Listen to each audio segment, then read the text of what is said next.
Hey, welcome to another edition, a very special edition of Mysteries of the Superstition Mountains. We're out here today at Goldfield, Arizona, and it is a marvelous place that you should come out and visit. And one of the creators of Goldfield is Bob Schoose, and we're going to talk to him right now. So, Bob, tell us the history of Goldfield. The history is a real web. It actually started finding gold out here in 1883, 84. That's when some of the first claims were actually filed. Hakes was one of the first discoverers. He used to come out here alone, and he couldn't get anybody to go with him because some of the Apaches were still running around in small bands, and nobody wanted to take a chance of coming out here. So he kept making his little trips out here, and he kept bringing samples back, but he couldn't get anybody to back him. And it wasn't until about 1892, and I realized the Apaches surrendered in 87. That was the last of the Apache wars, and he couldn't get anybody to come out here with him till 92, and that's when they got serious. He had partners, the Merrill brothers, and Morris was his financial backer. But Morris sent the Merrill brothers to make sure that everything was on the up and up. And they did find the Black Queen. I mean, there was a whole bunch of them. They had funny names, George Washington, the Abe Lincoln, all these funny names on those first claims. But they started actually mining at the Queen, all right? And they did find some good gold over there. Now, they didn't have the financial backing to start a big operation. So they made a deal with Hall and Sullivan out of Colorado, and they bonded the mine. That was more or less, they agreed to pay so much money for the claims. So they put that deal together, and Hakes, again, was out hunting rabbits after a big storm that came through, and it washed a bunch of water down Weeks Wash, and it exposed a vein down here on the Mammoth. That vein proved to be one of the richest mines in Arizona at the time. They were estimated they pulled $1.5 million out of it. Now the sad part was the four guys, the four partners, got $5,000 apiece for the mines. And when they found that other vein, it automatically went to the Halls, Hall and Sullivan. So they were, I imagine they were, feeling bad about selling short. And they still prospected around in the area. They worked over at the Bulldog for a while. And, but Hall and Sullivan produced $1.5 million out of that stope. They named it after the four guys, the Mormon stope. They were all Mormons at the time. So what got you interested, Bob, in creating all this? I did excavating and construction all my life, and I did a lot of mining in California before I came to Arizona. And, it always interested me, and I'd come from ghost towns where I was mining in the Mojave Desert. And I knew that all of them were kind of going to historical stuff and becoming attractions in themselves. People are interested in old history and stuff, and I got tired of construction going up and down, so I was looking for something that would be more stable. And we happened along this piece of property here. It was for sale at the time, 5 acres. And we decided we'd buy it, contingent that we could get the zoning to put something in that we could make money with, which was a mine tour and some buildings. Well, they wouldn't give us the zoning for if that's all we were gonna do. We had to use more of the property. So that's when we decided, well, we'll build a few buildings and rent them out, and we're gonna, put it where the old town was. But at the time we started buying a piece of property, we did not know that it actually sat here until we did all that research. That water tower over there is sitting on the original foundation. Those foundations were here when we built it. And it looks just like the other one, except that was a wooden tank, and we put a metal one in. All right, so do you have some ambitious plans to make Goldfield bigger?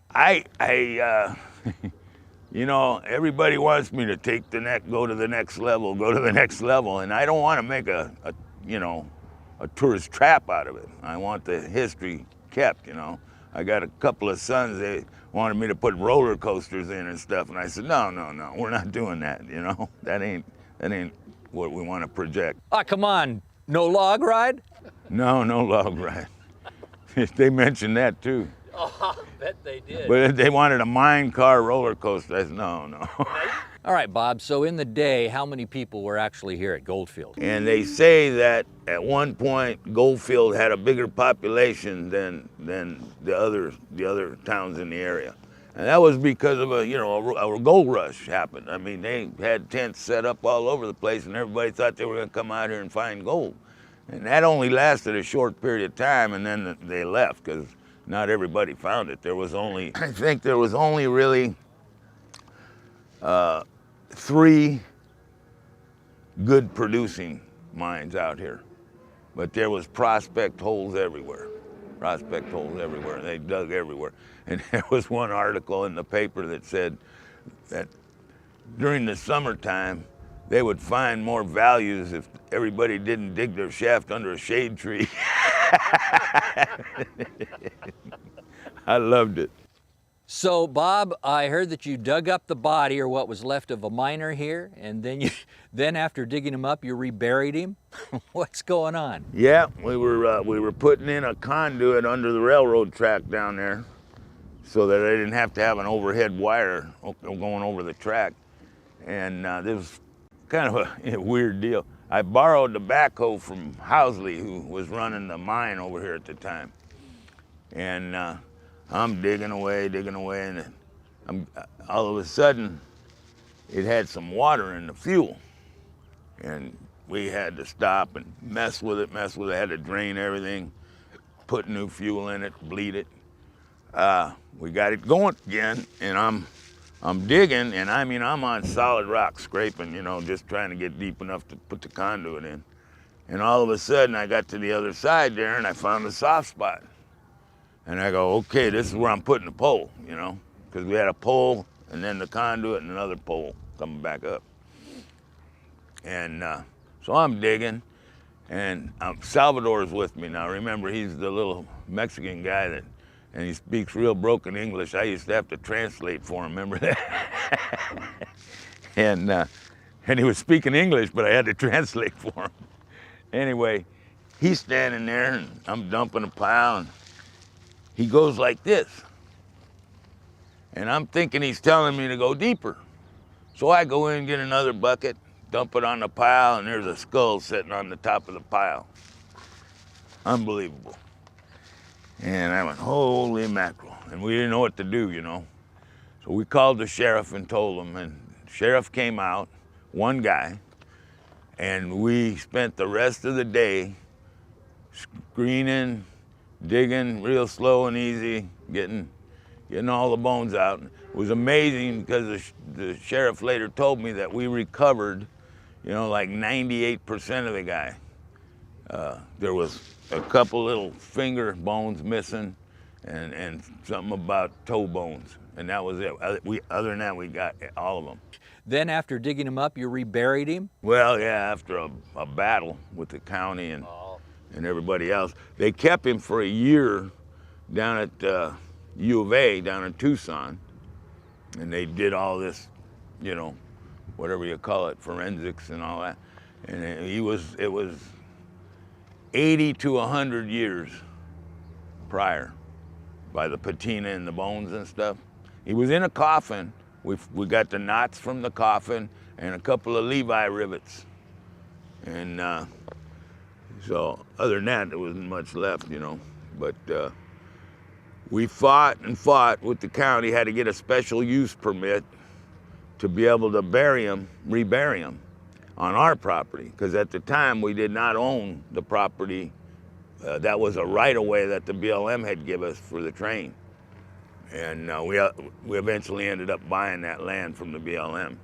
But yeah, you know, I wish that would have been the case. I could have put him back where he was, but we buried him by the train station down there, and we gave him a hell of a funeral. A hell of a funeral. I'll bet you did. Yeah. All right, and a big thanks to Bob Schoose, one of the co-owners of Goldfield, Arizona. And if you haven't come out here to Goldfield, you need to make the trip. A wonderful recreation of this old ghost town, which was one of the mysteries of the Superstition Mountains.